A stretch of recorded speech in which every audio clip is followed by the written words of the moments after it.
That's Aroqeit. Doesn't need much introduction. I'm struck by how relaxed he is. He's not relaxed all week, but even when he won the Breeders' Cup, there wouldn't have been quite this hubbub, I wouldn't say. It's just a different sort of environment, really. It's also blowing a gale, but he's so relaxed, and nothing I've seen this week has concerned me. Mike Smith looks pretty relaxed as well on board. He is just a freaky horse, and he could be very good. We could, in the words of Mike Smith, you could see something special this evening.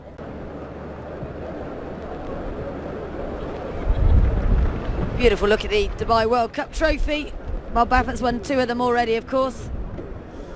Really, Stephen, I mean, however you look at this race, whatever unfolds, he's going to have to, for want of a better phrase, something would almost have to go amiss for him not to win. Is that a fair analysis? Yeah, it probably would. Even like we say, for the track, not riding as it normally does, for the fact he's not on the Lasix. If you're going by the Pegasus World Cup, that's only worth £5 anyway, because that was the allowance that they got. So yeah, tactics, you'd think he'd be good enough to overcome whatever the rest of the field try and put against him, and there might be an element of the other 13 jockeys thinking, right, he's the one that they've got to beat, let's try and get him beaten. But then on the flip side of that, there might be a lot of jockeys thinking, well, the best I can do is finish second, so I'm not going to try and take him on, I'm going to ride my race to finish second, and then Aroqeit's away and gone. So different ways of looking at it, but yeah, he should be very hard to beat. From stall 9 they'll push forward, I'd imagine he'll be handy, and turning for home it'll be it. Here he comes, Aroqeit, up into gate number 9.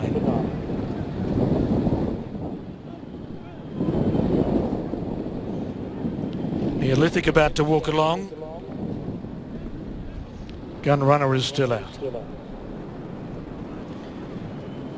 So Neolithic and John Velasquez are loaded away. Gun Runner moves up into the gate. Opportunity third.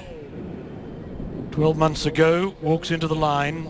There's Move Up going in.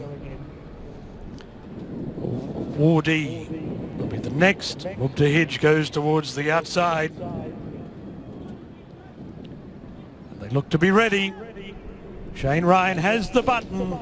Gates fly. They're racing in the Dubai World Cup, and Gold Dream slow to move, and Aroqeit is last. At the end of the first 100 metres, Aroqeit last as they charge down to the judge the first time. Long River has swept to the lead. Gun Runner is second past the judge. Neolithic third. Hidge from the wide gate will slot in on the fence. He's fourth on the turn out of the straight. A length and a half for Wardy on the inside of Special Fighter. 2 lengths away, Apollo Kentucky. Furia Cressada deep, Move Up in the middle. A length to Gold Dream, a length to Opportunity. 1.5 to Aroqeit. 2 lengths to Keen Ice, and Lani is 3 lengths away at the tail of the field. Long River takes them down the back of the track. 1,200 metres left to run. The first quarter in 24.8, and Long River showed the way. Led by a half length. Gun Runner second. Neolithic 3/4 of a length away third, and he's 3 wide. Hidge is fourth. He's away from the fence. He's a length and a half off the pace. Gold Dream is deep. Wardy goes up on the rail, then Special Fighter, Opportunity, and Move Up. Apollo Kentucky. Aroqeit's out wide now. He's being asked to improve, but he's still 8 lengths off the lead. Further back, Furia Cressada, Keen Ice, and Lani is a long last. Gun Runner has gone to the front. They've 550 metres left to run, and Gun Runner showed the way. Neolithic's a half length away second. 1.5 lengths to Hidge, and here comes the big A. Aroqeit on the outside. Gun Runner in front of Neolithic, but Aroqeit swoops up on the outside. America's King Croesus of horse racing went to the front. 200 metres left to go. Aroqeit has drawn away from Gun Runner. A is for Aroqeit. A is for Absolute Superstar. A is for Anointing. Have we seen the anointing of the man of war of the 21st century? Aroqeit, a brilliant winner of the Dubai World Cup from Gun Runner and Neolithic. Then Hidge, Keen Ice, Opportunity, Wardy, Lani, Apollo Kentucky, Move Up, Special Fighter, Furia Cressada, Gold Dream, and Long River. Well, what about that? There's been 22 Dubai World Cups, and that, I think, would rate equally as the most spectacular. Perhaps with Dubai Millennium's all-the-way win in 2000. Last out of the machine, still 10 lengths off them. Turning out at the back, he has swept home and won it running away. Wait for the numbers, wait for the time. But Aroqeit, ridden by Mike Smith, has won the Dubai World Cup in 2:2.15. 2:2.15. Number 9, Aroqeit. Mike Smith is first. Number 5, Gun Runner. Laurent Giraud is second. Number 11, Neolithic. John Velasquez is third. I'll tell you 4th, 5th and 6th when they put it back on the screen. The time is 2:2.15 at the end of the 2017 Dubai World Cup, sponsored by Emirates Airline. Mubtahij has run 4th, Awardee. Spectacular, it certainly was. It was stunning, it was sensational. He had me worried, Seth. I thought he's going to get beaten here. Surely he can't come from that far back and win it, but he did. Unbelievable. Under the wire the first time. He's got one horse beat Lonnie and just seems lethargic, just doesn't seem the natural brilliance. Looked like, we have to look at the replay, but it looked like he had a check broke and then had to check out of there. And but just to circle the field the way he did. I mean, nothing went his way, still got it done. What a horse. What an amazing horse. We said he looked relaxed before. He was probably too relaxed. He went to sleep in the stalls, perhaps. It was just a remarkable performance, and just, you run out of words, don't you? We thought he looked unbeatable. It wasn't the devastating 20-length win we wanted, but it was almost more impressive because he did it the hard way. Yeah, exactly. This was the first time that he really had to have some adversity, or you know, things didn't go his way. I mean, down the backside, he had so much to do, and he just didn't look like he was carrying Mike Smith. Let's hear from, I think, Bob Baffert. Joined by Bob Baffert. Was that plan A, B, C or D? That was plan F. I mean, that wasn't supposed to happen like that, but I just can't believe Mike Smith did a tremendous job. He didn't panic.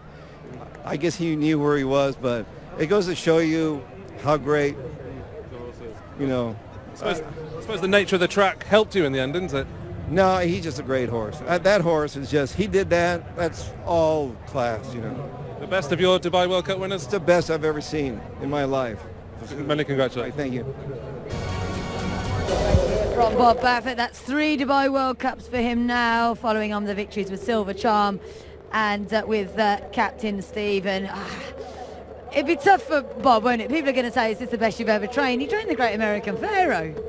Yeah, I mean, when you get horses this quality back to back, it's just, how do you compare them, you know, one to the other? I mean, they're just, you know, at the end of the day, they're making their mark at their time, and you know, they're writing their own history, and that's the game that we play. You know, every year it gives the opportunity for another horse to step up and say he's the best horse, and we've been fortunate, the game in general, to come up with a nice horse back to back to back, and it's just a pleasure and a real push forward for the sport. And it really has been a memorable evening right the way through. The weather hasn't dampened spirits. And these are the pictures we wanted to see. These will be the headlines, the pictures on tomorrow's racing pages all around the world. It's just so easy in the end. He did have to hit him. He did have to get serious with him, didn't he? Oh, he sure did. He gave him a slap on the shoulder on mid-turn and knew that he had to get into a certain position to be able to wear him down. But you know, once he got to the stretch and once he collared Gun Runner, he didn't have to do much. From there on, it was a hand ride, and hats off to Mike Smith for just keeping his cool and doing what he does, you know, handling the situation, any adversity, and getting the job done. So when we spoke to Mike earlier on in the week, I said, you know, you're drawn in 9, that's not ideal, but what are you going to want to do? You're going to sit handy? He said, if they don't go, I'll go. You know, he wasn't going to mess about. Didn't want to disappoint the horse. As it is, the horse is so relaxed So lethargic, as Stephen said. He didn't really want to go at all. Word on Neolithic. I love this horse. He's a definite improver, isn't he? Yeah, I mean, second, third in a big race. I mean, he's picking up some serious checks just running third. So third in a Vegas and third here. He's earning his keep, that's for sure. And you never know. He's an improving horse. He might, I don't know if he'll ever, like you said, want Aroqeit again. But as far as the handicap class and the other horses that take part, Aroqeit can't run in every race. So as long as obviously Todd will campaign him how he sees fit, and he's got a nice horse on his hands. Yeah, he does indeed. How valuable will this horse be regarding when he goes to stud, do you think? What sort of, I mean, we don't want it to happen anytime soon, but what sort of fee would they look at? Obviously, Unbridled Song is passed, and so you're talking about sires of sires now, and the headlines that this horse has made, there's no telling his price tag, but obviously there will be people lining up to be a part of it whenever the time comes. This is amazing as well. You see the Saudi Arabian flag being carried high there by Mike Smith. We don't think Prince Khalid Abdullah is here this evening, the horse's owner, so we must extend our congratulations to him. He's a tremendously sporting man, and he's owned two of the greats of the game, really, Frankel, and now this horse who could be even better. And now this will test his temperament, because they're going berserk down there in that parade ring. He's being mobbed, but there's just not a hair on him. He's amazing. Yeah, he really is. I mean, he's out and out class. He's what we see from these top runners. I mean, they just do everything with that sort of confidence, that demeanor that everybody's looking for. I saw a picture of this horse at the yearling sale in September when he was picked out, and I'm sure if anybody would have known, but obviously he was an amazing looking individual, and he's carried that form and his yearling price forward, and that's long gone. He's in the positive bracket at this point. Got some $560,000 at those yearling sales. A lot of money to me, but looks cheap now, doesn't he? Really is absolutely amazing as well. I mean, we use the word freak too often, but he is. It's just something out of the ordinary about it. Yeah, and obviously we watch races every day and see them from all over the world, and there's just some of those performances that you say it's on a little different level. And given what this horse went through tonight, just listening to the mic on the jockey and Mike Smith, his comments, he said he just didn't get off well, and he thought Zenyatta. He says, I'm going to ride him like Zenyatta with a lot of patience, and that's fantastic. It was a Zenyatta-like performance, dropping himself out like that. Stephen has extricated himself from the media scrub. Give us you're a hard man to impress. Give us a sort of weights and measures analysis of that, if you can. Beating after 50 yards. And I think that's how impressive it was, is that at no stage in that race until probably about a furlong and a half out did he look like winning it. And in terms of weights and measures, he's probably nowhere near his best, but factor in where he's come from, the start wasn't great, and he's had to travel, all that, and he's, well, Bob Baffert said he's the best he's ever had, the best World Cup winner there's ever been, so that probably speaks highly enough of it, doesn't it? Amazing, isn't it, really? I have to say, Seth, when he came level with Gunrunner, as much as I love Gunrunner, I was willing him to find nothing else, because I thought, if this horse gets beaten, it's going to be a disaster. Yeah, I gave out like one Gunrunner cheer, and then it just was like, okay, this other horse is in fifth gear, and Gunrunner, doing a lot of the running pre-race and setting up much of the pace. He had already kind of extended his best, but again, it just seemed like to overcome that kind of deficit early, he was just traveling so much easier than all the other horses. Obviously, he's a big horse, he's a scopy horse, and he just carries himself with so much brilliance. And huge congratulations to the whole team involved with Aroqeit. Everyone suffers from this. They go to pick up that trophy, and then they realise just how heavy it is. It is made for a large part of gold. And it's become iconic, hasn't it, in the world of racing. And they get the gold whips as well, meaning that Mike definitely does not need this run-of-the-mill whip back. I think I should keep it. And where do you think this race now stands sort of in the world, Seth? I mean, it's 22nd running today. The Breeders' Cup has got 10, 11 years on it. Obviously, you've got races in England that are an awful lot older than that. But I think the Dubai World Cup has really come of age over the last few years. Yeah, I mean, every year it adds more tradition, which I think this sport relies on so heavily, doesn't it? It relies on the history of